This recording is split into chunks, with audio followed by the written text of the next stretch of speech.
We are two of the biggest bulls in the industry. Today we're talking about Joby Aviation, and we're going to talk about our bull case when it comes to Joby. This is not financial advice, but it is both mine and Reese's thoughts. This is why we invest in Joby. You may have seen our Archer video, but I think Joby's a big one to cover. Reese, we're talking Joby. What are we saying? Well, I think first and foremost, they're one of the longest running members in the eVTOL industry. They started in 2009. JoeBen is leading the charge on them, and he's up there with the Elon Musks. He's not getting the recognition at the moment, but I remember there was a clip that you had uploaded before where he was asking Elon Musk about these eVTOL engines and where he thought they were going to be in. And Elon Musk said that it was basically not possible. And like, looking at us now, by the end of this year, we could actually have a fleet up and running. So I think JoeBen, he's one of a kind. He's acting in 2 jobs at the moment as a CFO. I know we were given a bit of stick there the other night, but that's more to do with presentation and the way that he was sort of presenting what we think is an excellent product. Because at the moment, I think you have to see with the certification process that Joby are a lot further ahead than Archer. But PR-wise, you would think the opposite. What about you? How are you feeling about Joby at the moment? Yeah, so Joby, look, they're leading the charge. No one can take that away from them. What are they? 30, 40% further ahead than Archer themselves. I think some people think we were hating on JoeBen in the recent live stream. I want to apologize for how it came across, because I think it was just showing frustration because we believe in JoeBen and we believe in Joby so much. We openly said before the earnings call that it wouldn't surprise me if Joby actually outperform Archer in this call. Yeah. Now, Joby themselves, yes, they've been around since 2009, but it feels like this last few years they've absolutely taken over. They're vertically integrated, which is one of their major advantages over the likes of Archer. I think. Well, yeah, especially because that means that you don't have to be so reliant then on suppliers. And if there is any changes in costs, you can't be held over a barrel saying that you have to pay this, otherwise you can't build your aircraft. They'll be working all internally, so you can imagine they can drive down costs at each stage of production. And if they need to, they can probably streamline it. And because it's all internal, that should work out better than just buying it from a different supplier. Well, that's the thing. Like, with Trump's tariffs coming out, isn't it better that it's vertically integrated and it's all happening in the US? Imagine if your supplier was in the likes of China or somewhere like that, and you're getting not only banged with his 10% that he put on the tariffs, but he was increasing it by another 10%. So I think this vertically integrated approach is generational. However, they're not only producing their own thing, but they actually have flying S4s at the moment. They've said in this recent call they're going up to 5 now. Yeah, so this is the 5th one. They don't only have the flight data, but they're also attempting to do piloted flights at the moment too. This makes them miles ahead of the likes of Archer, who are more or less still in the infant stage. Yeah. What are your thoughts on it? Yeah, in terms of the design and development, I think that Joby have sort of left Archer in the dust, significantly further in stage 4 of the design. They've brought the actual aircrafts into manufacture, and they're onto their 5th one now. And Archer haven't even produced one. I also think that from the vibe that you get from the community, I don't know if Joby just think that they can let the actions do the talking. And to be honest, I think that's why me and you, when we were looking at it, we always thought Joby was probably the safer bet. They're slow. They've obviously, it's a bit more of a slow burn, but it seems more steady because they've been in the industry for so long. Whereas Archer sort of came in very hard and fast. I think that the slow, methodical approach that they're taking is going to be good in the long run.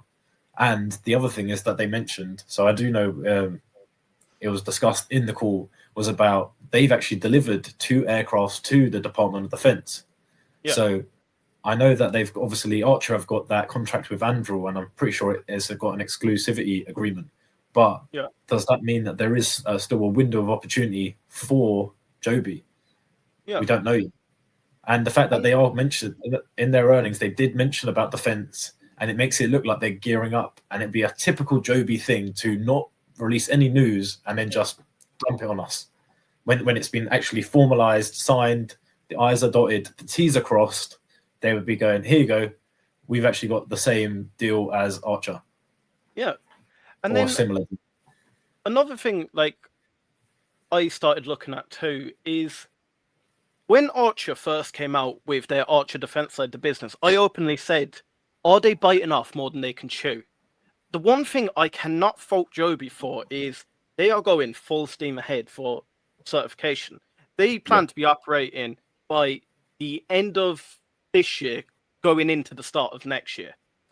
So then if we look at the likes of the Dubai plan, it's very similar to the Abu Dhabi project that's happening with Archer. Yeah. When it comes to the countries in the United Arab Emirates, I really don't think it really matters which one of these you're in. They're all heavily funded by the likes of oil. They're more or less happy to pay anything for the next generation technology. And what I think is so advantageous about Joby is the fact that they already have loads of flight data. They can more or less walk straight into this industry as soon as they have the aircraft for it. What are your thoughts? Yeah, so one thing that I would say is quite interesting about the Dubai, so they're taking 2 different approaches. So the first approach, we're going to say with Archer, is that they're actually selling it to a Abu Dhabi Aviation. They're doing the vertiports, they're doing the servicing, and they're pretty much just selling them the aircraft. So they'll be just selling it and then letting them do the work. Whereas Joby seems to have taken an approach where they will, they're not going to be just selling it and then letting someone else do the work. They're going to go in, they're going to do absolutely everything. So they will have complete control on how everything and like the whole operation works. Yeah. And it makes me feel like they must be more confident in, number one, having the aircraft ready to go, and the fact that they have slightly more cash reserve, so they might be able to invest a little bit more in the infrastructure and making sure everything is working exactly how they need it. Because obviously they seem to like to keep everything in-house. They're vertically integrated approach. They don't want to be going out to subcontractors and subcontracting out, because that's when you lose quality. And Joby just, for me, it really feels like a company that is just trying to strive for the highest quality. They want to try and give the best service. And they're not going to be willing to come out here and say a load of PR just to try and spin it. Yeah. And then another thing is, we've heard an awful lot about Cathy Wood being invested in Archer Aviation. Cathy Wood is also heavily invested in Joby Aviation. But why I think we hear a lot more about it with Archer Aviation is, I feel, and this is nothing against Archer Aviation investors, but I feel there's a lot more traders that are associated with Archer because it's so early on. And I feel like Joby are sort of able to weather the storm when it comes to not having the news out, but being able to get the product out and get it over the line. What are your thoughts on that? Well, the word on the street was that Cathy Wood was watching the Hustle Brothers, and then that's when she knew to invest into these companies. So, but that's just the word on the street. We can't confirm or deny that. Yeah, like I heard that also. And guys, if you didn't hear it, make sure to bang that subscribe button. And if you want to see something very unusual, guys, you may hate us for this.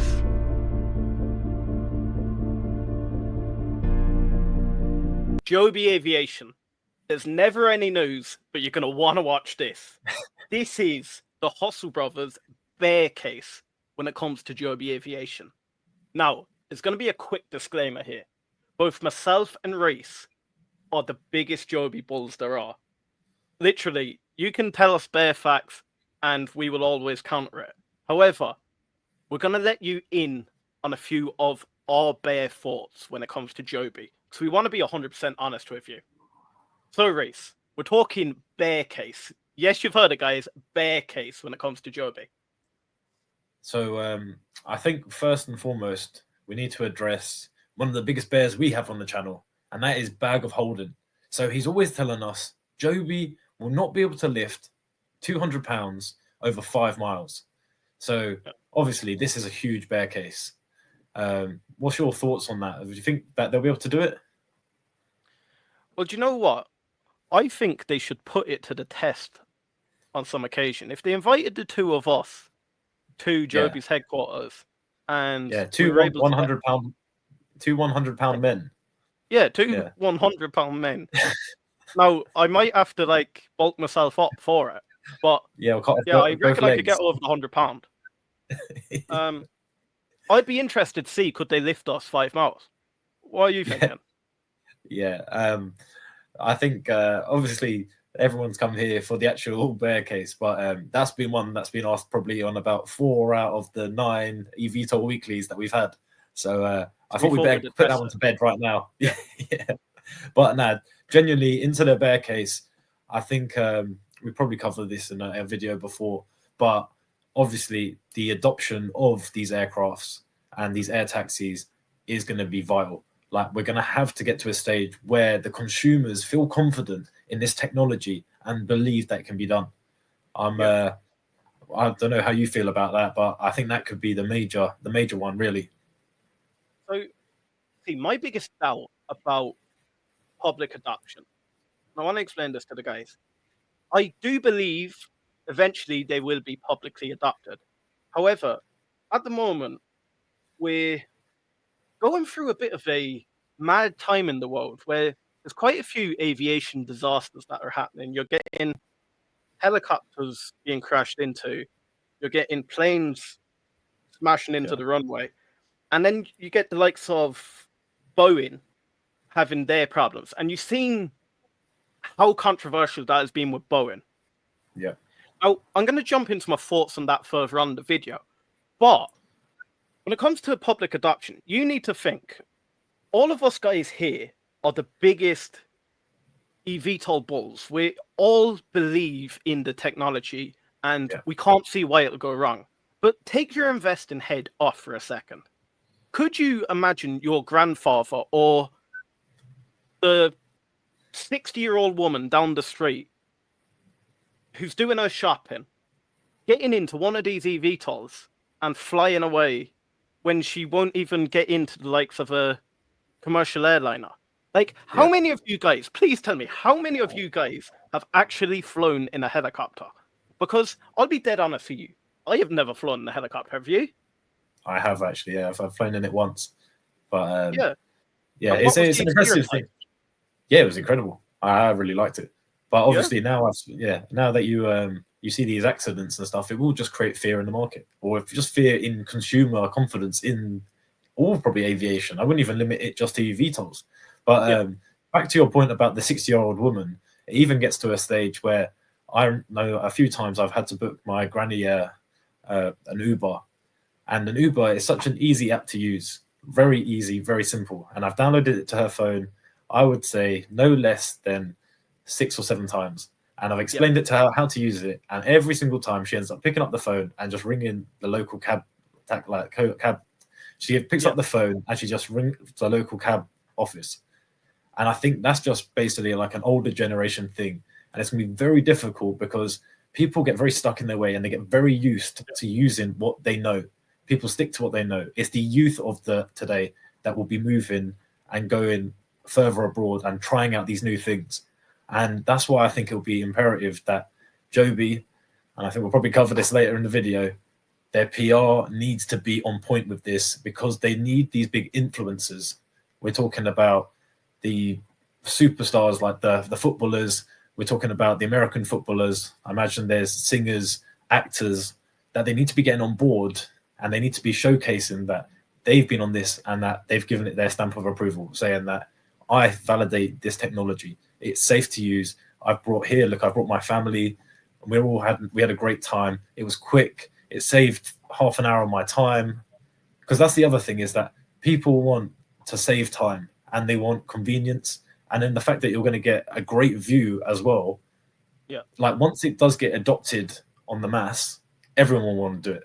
You'll probably get to a stage where there'll be a shortage, that they will probably won't be able to supply enough vehicles to meet that consumer demand. But it's one of those things that you get a pinch point of, at this moment in time, we need to try and get over that hump and let the whole market see.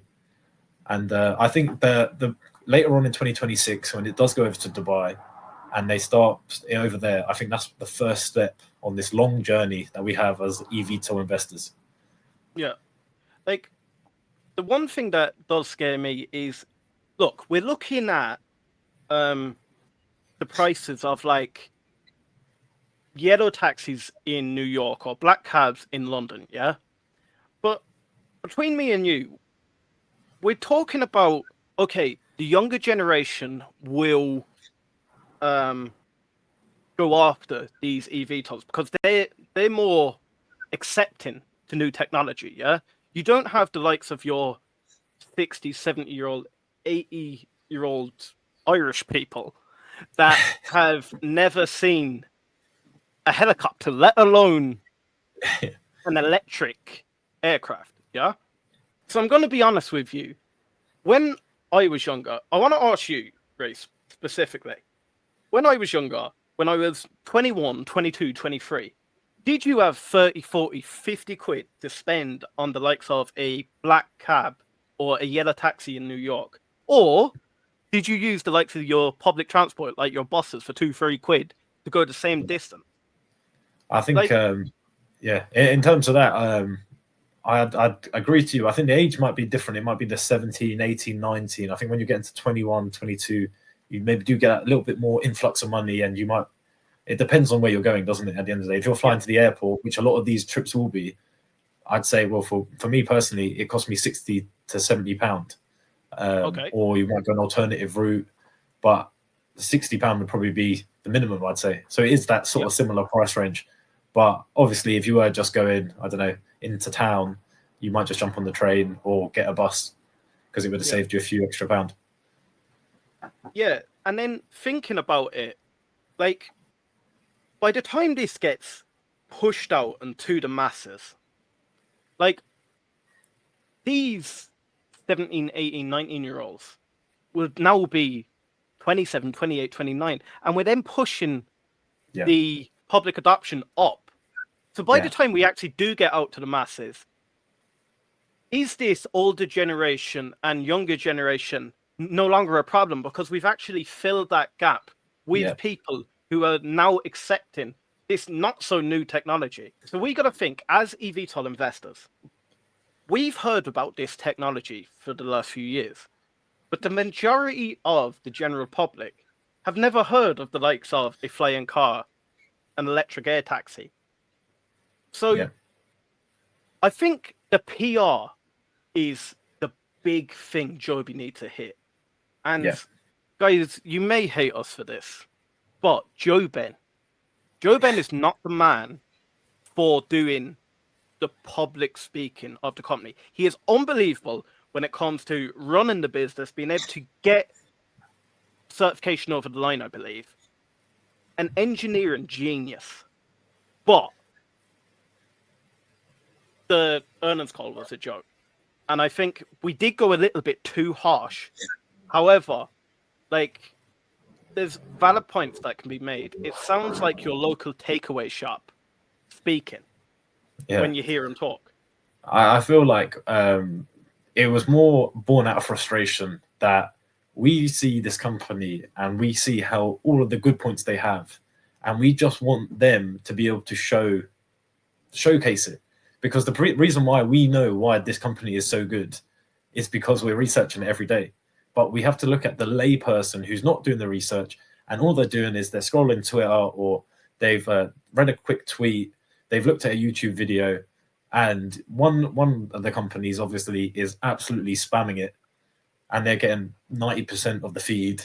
And then you have 10% here with Joby. And we've even seen it with the Part 141 certification. Joby done that in December. And Archer have just released it, and there was a massive outcry on Twitter of how big, or on X, of how big of an achievement this was, and everyone was like rallying around it and saying, "Oh yeah, this is definitely the eVTOL company to go forward with." And our frustration is, Joby, we need you to start beating the drum and telling us this is what we're doing. We're the big player. We are the biggest eVTOL company. And I'm hoping they're going to do that in the next few months. And maybe it is that they're just putting all resources now in that certification. And then once they get that, then they'll move on to the next target, which I would actually be fine with. But we're going to have to let it play out and see where that's going to go. And guys, like, please let me know, are you happy with the PR that's going out from Joby? Is it enough? Are you more bullish about the product? And look, PR doesn't really matter. Like, the only thing we think about Archer is they could oversell themselves and underdeliver. You can't say the same about Joby. They're not gonna oversell, I can give you that. But they're not gonna underdeliver.